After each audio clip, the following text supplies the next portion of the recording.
Star మాలో ప్రసారం అవుతున్న గుప్పెడంత మనసు సీరియల్కి ఎంత క్రేజ్ ఉందో అందరికీ తెలిసిందే. ఆ సీరియల్లో వసుధార రిషి వీళ్ళ కాంబినేషన్ అయితే హై లెవెల్ అనుకోవచ్చు. ఏ సీరియల్లోనూ ఇలాంటి కపుల్ ఉండరనేది చాలామంది చెప్పుకుంటుంటారు. ఇప్పుడు ఈ సీరియల్ ఎండింగ్కి వచ్చింది. ఈ సందర్భంగా ఫేర్వెల్ పార్టీ అనేది చేసుకోబోతున్నారు. ఆ టీం మెంబర్ రక్షా గారు మనతో పాటు ఉన్నారు. ఆవిడ ఫీలింగ్ ఏంటో తెలుసుకుందాం. హాయ్ అండి. Hi hi. ఈ సీరియల్ ఎంతో పాపులర్ అయింది. ఇలాంటి సీరియల్ 3.5 years సక్సెస్ఫుల్గా ఆడిన తర్వాత ఇప్పుడు ముగింపుకి వచ్చింది. ఎలా ఉంది ఏంటి? ఎలా ఉందంటే ఆబ్వియస్లీ చాలా బాధగా ఉంది. అండ్ ఎవరైనా సరే ఇదే చెప్తారు. బట్ అన్ని రోజులు మేము చేసిన మెమోరీస్ కానీ అదంతా ఎప్పుడు మైండ్లోనే ఉంటుంది. ఎప్పుడు అది మర్చిపోలేము. బికాజ్ అదంతా చాలా బెస్ట్ అండ్ క్యూట్ మెమోరీస్.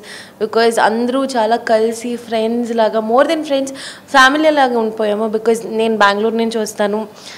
ఇక్కడ చాలా టైం ఇక్కడే స్పెండ్ చేస్తాను. అండ్ సెట్లోనే మేము actually more than 12 to 15 hours we work. ఒక్కొక్కసారి ఆల్మోస్ట్ 20 hours 4 hours వెళ్ళి పడుకోవచ్చు, అదంతా ఉంటుంది. బట్ ఆల్మోస్ట్ ఒక మంత్లో మ్యాక్సిమం టైం వర్క్ ఉండేదంటే వీళ్ళతోనే. సో అందరితో కలిసి వాళ్ళు కూడా మా ఫ్యామిలీ లాగా అయిపోయారు. సో ఇక్కడే ఎక్కువ ఉంటాను అండ్ వాళ్ళు కూడా మళ్ళీ ఫ్యామిలీ లాగే అయిపోయారు. సో అదంతా ఆ సేమ్ బాండింగ్ కానీ ఇదండి. ఇప్పుడు సాయి సార్ కానీ ఎవరినైనా లైక్ ఏమైనా పిలిస్తే అది మా స్వంత వాళ్ళని ఎలా పిలుస్తామో అలా అనిపిస్తుంది. So it's like that. But ఎప్పుడు గుప్పడంత మనసు ఎప్పుడు నా గుప్పడిలోనే పెట్టుకుంటాను. సూపర్గా చెప్పారు. జగతి మేడం ఈ సీరియల్ నుంచి లాస్ట్ ఇయర్ వెళ్ళిపోయారు. ఇప్పుడు మరి ఫేర్వెల్కి వచ్చారు. ఎలా కలిసారు? ఏం మాట్లాడుకున్నారు? అదే యాక్చువల్లీ ఇందాక ముందు ఇక్కడే వచ్చారు. ఒక 10-15 minutes లైక్ ఇద్దరు కలిసినే రెడీ అయ్యాము. బట్ ఎస్ చాలా రోజుల తర్వాత కలిసాం. బట్ ఆ సేమ్ బాండింగ్, ఆ సేమ్ థాట్ మైండ్ ప్రాసెస్ అంతా సేమ్ అలాగే ఉంది. సో అలా రిషి సార్ ఇప్పుడు విడిపోతున్నారు. ఇంకా ఛానల్ ఇది సీరియల్ ఎండింగ్కి వచ్చేసింది కాబట్టి ఇద్దరు విడిపోతున్నారు. ఆయన సినిమాల్లో కూడా వెళ్ళిపోయారు. ఆల్రెడీ 2 సినిమాలు చేశారు. మీరు సినిమాల్లోకి వచ్చే అవకాశం ఉందా?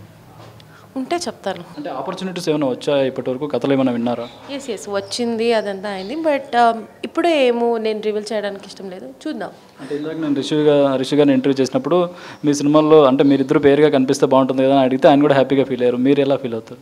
ఎస్ 100%. బికాజ్ మా ఇద్దరు కాంబినేషన్ అలా ఉంది, కోఆర్డినేషన్ అలా ఉంది. అండ్ అంటే చాలా అడ్జస్ట్ చేసుకొని మేము మాట్లాడుకొని హాయిగా చేసుకోవచ్చు. So I'm happy to work. ఈ సీరియల్ ఇప్పుడు ఎండింగ్కి వచ్చేసింది. స్టార్ మా పరివారంలో పార్టిసిపేట్ చేయబోతున్నారు. ఎలా ఉందా ఫీల్? చాలాసారి వచ్చాము అదంతా. బట్ ఈరోజు యాజ్ లాస్ట్ వసుధార లాగా నేను స్టేజ్ పైన వెళ్తున్నాను. అండ్ ఈ వసుధార లాగా లాస్ట్ డే ఆ రోజే అయిపోయింది అనుకున్నాను. బట్ ఇంకొక రోజు నాకు ఇచ్చారు ఫేర్వెల్ పార్టీని. And today is lost Vasudhara లాగా. అండ్ చాలా ఎమోషనల్గా ఉంది. బట్ స్టిల్ అలాగే ఎనర్జెటిక్గా కూడా ఉన్నాను. తెలుగులో కామెడీ స్టార్స్ అయిన బ్రహ్మానందం అలీ గారు ఇద్దరు మీ సెట్స్కి వచ్చి మాట్లాడారు. ఎలా అనిపించింది? అదే అంటున్నాను కదా, it's a very happy feeling. And because చాలా పెద్ద ఆర్టిస్ట్ అండ్ సార్ మమ్మల్ని గుర్తు చేసి మాట్లాడినది, మమ్మల్ని పిలిచి మాట్లాడినప్పుడు చాలా హ్యాపీగా ఫీల్ అయ్యాము. So it's a best feeling అనొచ్చు. ఇంకోటి మీ సీరియల్ షూట్ జరుగుతున్నప్పుడు పుష్ప సినిమా షూటింగ్ కూడా జరుగుతుంది. అల్లు అర్జున్ గారిని చూసామని రిషి చెప్పారు. మీరు కూడా అప్పుడు ఉన్నారు అక్కడ? ఎస్ నేను యాక్చువల్లీ అప్పుడు ఇంకా పుష్ప 1 రిలీజ్ కాలేదు. దాని ముందు సో సార్ ఇలాగే నడుచుకుని వెళ్తున్నారు, నేను పక్కలోనే వస్తున్నాను. నాకు తెలీదు. నేను ఇక్కడికి వెళ్ళి అక్కడ టర్న్ తీసుకున్నాక చూడలేదా ఎవరి పక్క వచ్చావని. ఎవరి పక్క oh my God, Allu Arjun సార్తో వచ్చాను, నేను చూడలేదు. నేను ఎందుకు చూడలేదు అంటే నాకు తెలీదు అసలు. నేను ఏదో థింక్ చేసుకొని ఫోన్ చూసుకొని అలా వెళ్తూనే ఉన్నాను. బట్ ఇక్కడే నేను నా పక్కలోనే వెళ్ళాను. బట్ నేను చూడలేకపోయాను. And is my favourite star. So మీ ఎవరైతే ఫ్యాన్స్ ఉన్నారో ఇన్స్టాగ్రామ్లో వాళ్ళకి ఏం చెప్తారు? ఈ సీరియల్ ఎండ్ అవుతుంది, అలాగే మీరు సినిమాల్లోకి వచ్చే విషయాలు ఏం చెప్తారు? నేను అనేది ప్లీజ్ ఇలాగే సపోర్ట్ చేస్తూ ఉండండి.